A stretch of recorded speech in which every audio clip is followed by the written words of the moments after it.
Class 3 के सभी बच्चों को नमस्कार। आज हम आप लोगों के हिंदी के चैप्टर नंबर 6 हमसे सब कहते हैं इस कविता को पढ़ेंगे। कविता पढ़ने के बाद इसका सारांश पूरा प्रश्न उत्तर भी हम लिखाएंगे।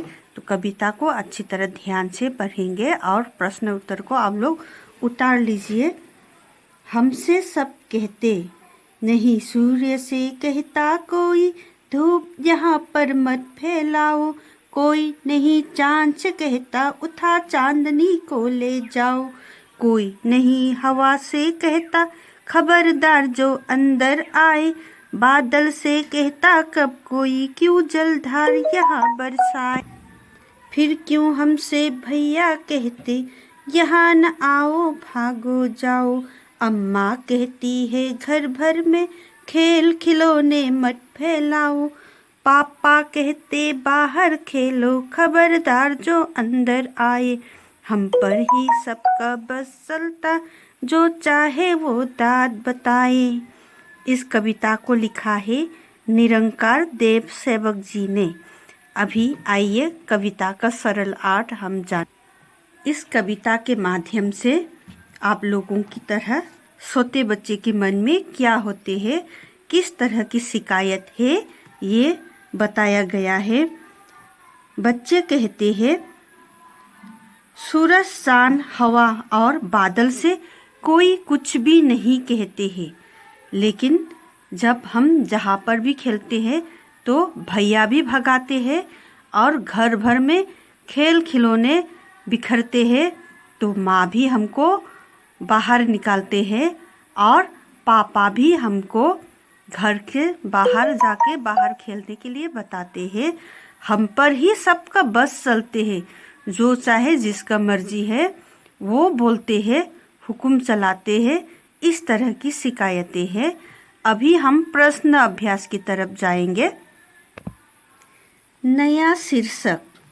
अगर तुम्हें इस कविता का नाम बदलने को कहे तो तुम इसे क्या नाम दोगे? शीर्षक यानी टाइटल नाम। कविता का नाम है हमसे सब कहते। तो इस कविता के नाम जो है इसके जगह पर दूसरा नाम लिखने के लिए बताएंगे। तो आप क्या नाम बताएंगे? हमने लिखा है रोक टोक। आप दूसरा कोई भी नाम इसमें बता सकते हैं। करो मत करो। पाठशाला में और घर में तुम्हें क्या क्या करने के लिए कहा जाता है और क्या क्या करने के लिए मना किया जाता है, नीचे वाली तालिका में लिखो। पाठशाला यानी स्कूल में और घर में आपको क्या करने के लिए बताते हैं और क्या क्या करने से मना करते हैं, इसको लिखना है। इसमें जो करने के लिए बताते हैं, इसमें जो करने के लिए मना करते हैं। गृह कार्य करके लाओ। हमको करने के लिए बताते हैं गृह कार्य यानी होमवर्क करके लाओ। अनुशासन में रहो। अनुशासन यानी डिसिप्लिन में रहो। समय पर पढ़ो, ध्यान से पढ़ो। ये सब चीज़ें हमको बताए जाते हैं। फिर मत करो में शोर मत मचाओ। थोड़ा समय खेलते हैं तो शोर मत मचाओ, इस तरह हमको रोकते हैं। ज़्यादा बात मत करो। धूप में मत खेलो। धूप में मत खेलो की जगह पर उसमें खोलो हो गया, इसको आप लोग खेलो इस तरह से लिखिए। देर तक टीवी मत देखो। तो ये सब बातें जो है हमको मना करते हैं। जरा सोचो। सूरज चांद की रोशनी को भगा देता है। बादल सूरज की रोशनी को भगा देता है। हवा बादल को भगा देती है। बताओ कौन किससे ज़्यादा ताकतवर है? सूरज चांद की रोशनी को भगा देता है। जब सुबह के समय सूरज निकलते हैं तो चांद का रोशनी गायब हो जाते हैं, क्योंकि सूरज की रोशनी चांद की रोशनी से भी ज़्यादा तेज है। इसका मतलब सूरज ज़्यादा ताकतवर है। बादल सूरज की रोशनी को भगा देता है।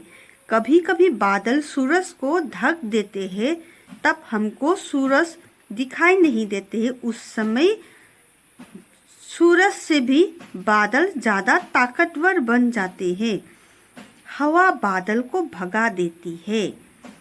और कभी कभी आप लोगों ने भी देखा होगा, तेज़ हवा जब चलती है तो बादल को भी उड़ा के ले जाते हैं। उस समय हवा बादल से भी ज़्यादा ताकतवर है। और हम कुल मिलाकर के देखा जाएगा तो सूरज सबसे ज़्यादा ताकतवर है। अभी आगे तुम्हारी बात।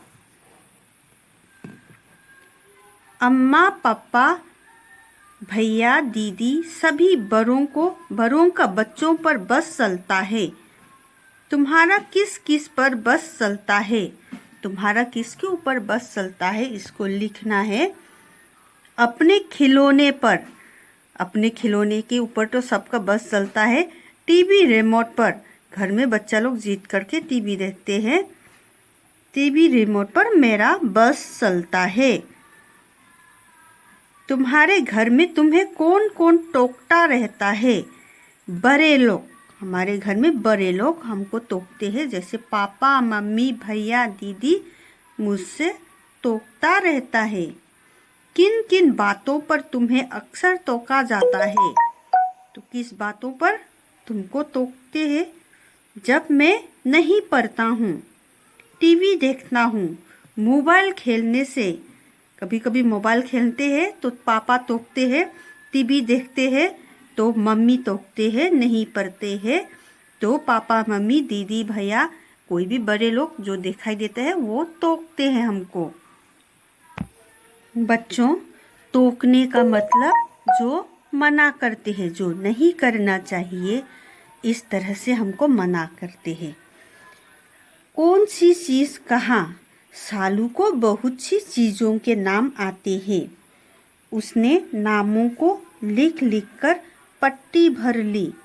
वे नाम मैंने नीचे लिख दिए हैं।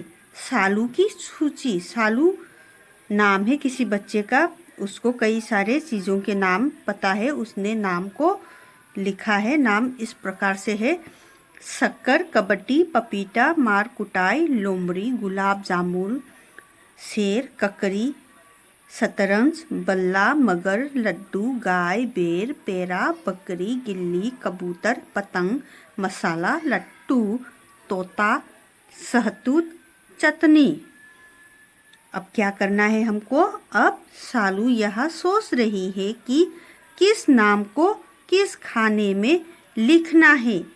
क्या तुम उसकी मदद कर सकती हो? तो उसका सूची बना के हमको लिखना है।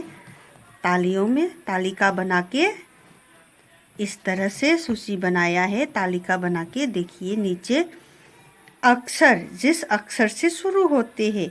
ब से शुरू होने वाले जानवर या पक्षी। खाने पीने का सामान, खेल का नाम या सामान। फिर म से शुरू होने वाले, म अक्षर से शुरू होने वाले जानवर या पक्षी का नाम, खाने पीने का सामान, खेल का नाम या सामान। तो हमने इस प्रकार से लिखा है, जो सूची जो दिया गया है नाम ऊपर में, इसके अनुसार लिखा है। ब से बकरी, बेर, बल्ला, ये किताब में दिया गया है। म से मगर, खाने वाला, मसाला और खेल या सामान कुछ भी नहीं है, इसमें क्रॉस करके रखा है हमने। क से कबूतर, ककड़ी, कंकर। ल से लोमड़ी, लड्डू, लत्तू।